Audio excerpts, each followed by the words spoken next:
Les frères Angie Titoen, Eric et Touds, la machine à médailles Rosina Randaferson ou encore Hilarion Ricardo Ramiramanan, 4 leveurs de fonte qui ont déjà imprimé leur nom dans le livre d'or de l'haltérophilie à Madagascar, dans l'océan Indien et en Afrique.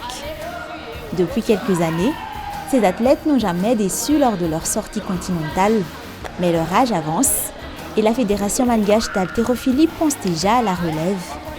Les Jeux des îles de l'océan Indien constituent une occasion pour trouver les futurs champions. Sur les 30 présélectionnés pour l'équipe nationale, de nouveaux visages, surtout des jeunes, ont été intégrés.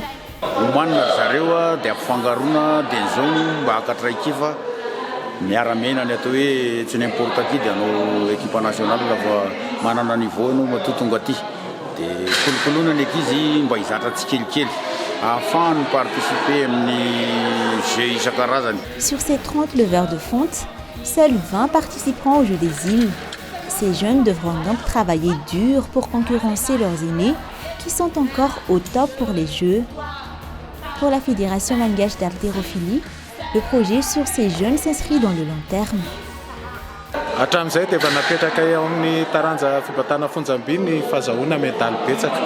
Ary ihany koa ny tamin'ity taona ity ihany koa no nahitana ireo zandry sy lofidimby ny ala afaka hiatrika ny fananana sy ny fiarovam-pirenena na eo amin'ny sehatra Jeux des îles sy ny afrikana ary indrindra moa ny tanjona dia ny 2024 izay atao any la Frantsa ny Jeux olympiques. Ces jeunes bénéficient de beaucoup d'avantages. Fréquenter le même centre d'entraînement que ces champions d'Afrique est déjà un grand pas de franchi. Aux entraînements, ils côtoient Angie Titoen, 3 médailles d'or et 3 médailles d'argent au championnat d'Afrique. Celui-ci a déjà aussi gagné 3 médailles d'or aux Jeux des îles et 3 médailles d'or au championnat d'Afrique zone 2 et 3. Son objectif est aujourd'hui une médaille aux Jeux olympiques.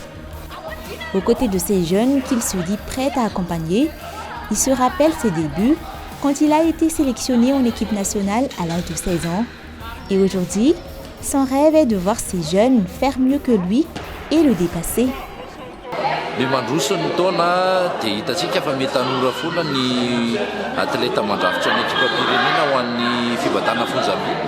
Midika izany fa efa miakatra ny relève, efa miakatra ireo tanora avy any aoriana ka tsy hagaga raha afaka 5 taona any ohatra dia efa betsaka indray ireo ankizy anandratra avo an'ity fitarantsy ity zany no maromaro kokoa noho ny teo aloha. Raha ohatra hoe 4-5 zay teo aloha any aoriana any mety efa afaka kelikely, mety efa 10 indray no champion d'Afrique na hanao médaille mondial sy ny sisa. Dia mino aho zany fa assuré aloha ny relève eo ihany koa moa izay zoky mameno zara sy mameno traikefanay mba ho anandratra avo amin'ny vonina pirenena ireo ankizy ireo zany any aoriana.